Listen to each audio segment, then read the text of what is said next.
what makes someone actually buy something? What is the most important factor when it comes to making our marketing work? Now, forget about any kind of system, forget about any kind of marketing tactic, and just keep this one principle in mind if you want to turbocharge literally every single channel you market in.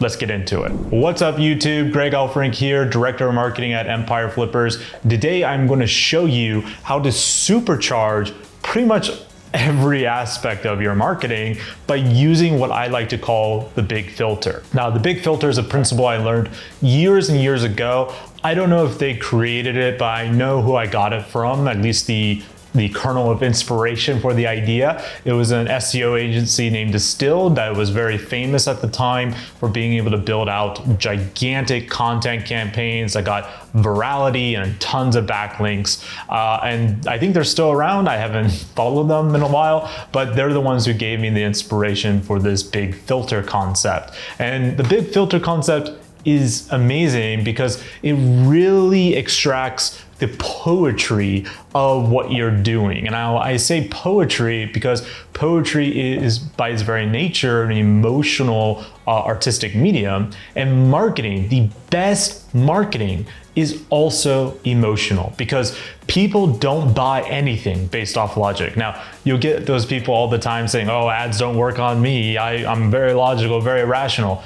But they're not. They're humans, which means they are confined to the same biological fallacies and inclinations as all of us are. It's just that they don't notice when good marketing is working on them because it is so in tune with who they are and emotionally moves them. They just never notice, never broke their immersion, so to speak, right? So this is a very powerful thing. So knowing that people buy everything based off of emotion means our marketing needs to lean, at least in the messaging, more towards the poetic side than the analytic side.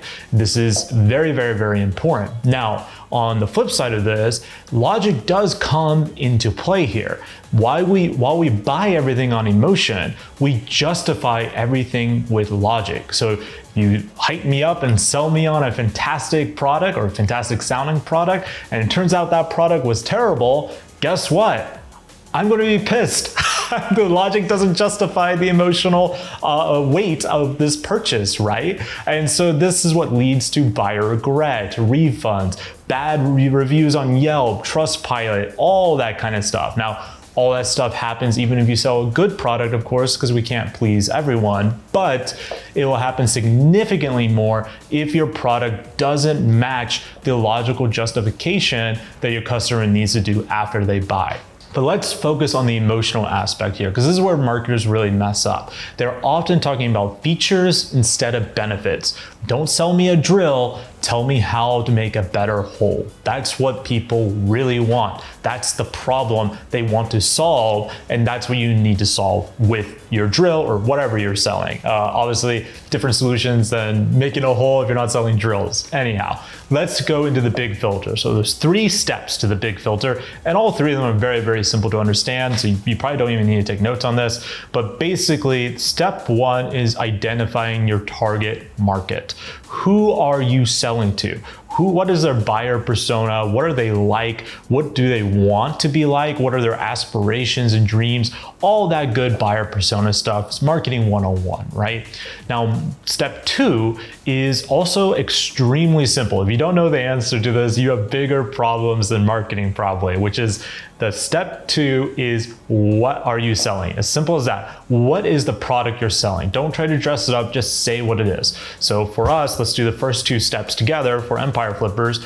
Our target audience are entrepreneurs and investors, or people who want to become entrepreneurs or become investors, right? So that is our main target audience, is those type of people. Now, there's a bunch of different flavors within that, obviously, but those are who we speak to at a broad level.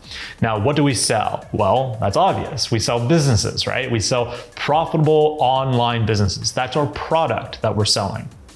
Step 3, Now, this is the most important part of the entire thing, and this could take you a very long time to make or a very short time to make, but this is the crucial ingredient that will boost the rest of your marketing. And step 3 of the big filter is, what are you really selling?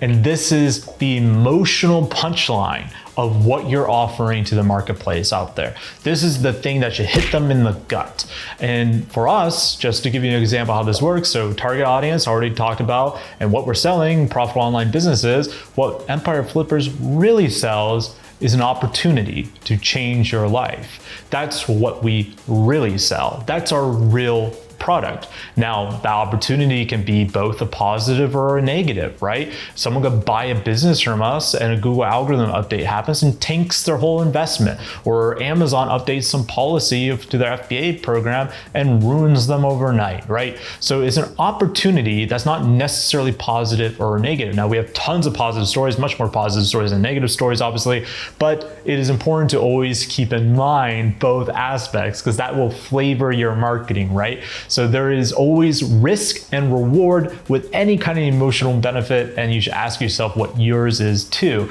But for us, the opportunity to change your life is such a powerful marketing message that we can boost that through all of our marketing. And even when we say the part that I just said about the negative aspect, like, yes, we could change your life, hopefully in a positive way, because it could go the other way, that actually endears people more to me in a sense. And I don't say that to be calculated, but this is just the way humans work.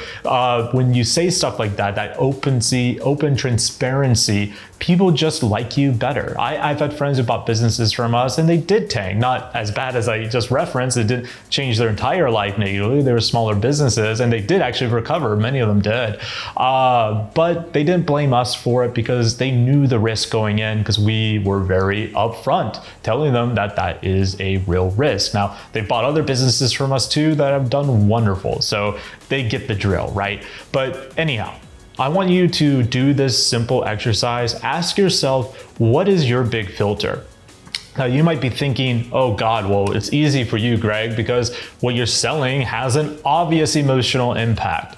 And what I would recommend and challenge to you is thinking about all the other emotional impacts we never think about. So much of step 3 in the big filter is hidden from view. It's not obvious, but it's something that's subtly tugged on. And one of the best examples of this, in my opinion, it actually comes from the show Mad Men with Don Draper, my main man, where he is selling a commercial. Now, I don't remember the exact product. I think it was like Clorox or something like that. Some kind of clothes cleaning solution you add to the washer. He was filming a commercial on that, and he did the whole pitch to the client where he showed them the prototype of the commercial. And throughout the whole commercial, the product is really not even in the commercial. Like, it's in there almost like product placement, but what you're seeing, if I remember right, is the mom of the family spending more time with their kids and the father spending more time with them. The whole family getting together, eating dinner, having fun, making memories. So why is that related to Clorox or a cleaning solution for your clothes? The answer is because you're spending less time on pointless or feelingly mundane or urbane chores, and you get to spend more valuable time of your finite life with the people you love. And that's the real emotional kicker there. So in this example, target market, people who own a washer, which back then, at least in the setting of Don Draper and Mad Men, that was kind of a new thing still. It wasn't as common as it is today. So target market, people who own a house typically, because they're going to be the decision maker, who want to clean their clothes in a more efficient manner, right? Which is a huge broad market, right? Who doesn't want to speed up that time? What you're selling, a solution to make clothes cleaner, smell better, and last longer, right? That's the solution, or step 2. And then step 3, the emotional punchline, is stop wasting your life on pointless chores or meaningless chores that don't add value to your life. Take back that time and spend more time with the people you really love. That's the emotional punchline. Now, this is the most boring product in the world. And I bring this up because I feel like a lot of marketers stall where they don't feel the poetry of their product. And it is through the nature, through the poetry of your product that the rest of your marketing is going to be lifted up and you're going to see better conversions across literally every marketing channel using the big filter. Because copywriting, whether it's video, written, audio, whatever, is the most important component of any marketing machine. Hope you guys enjoyed this video. If you did, hit the like button, subscribe, leave a comment, all that good stuff. I'm trying to post here more regularly, so hopefully you'll see me again very soon. Talk to you later. Bye.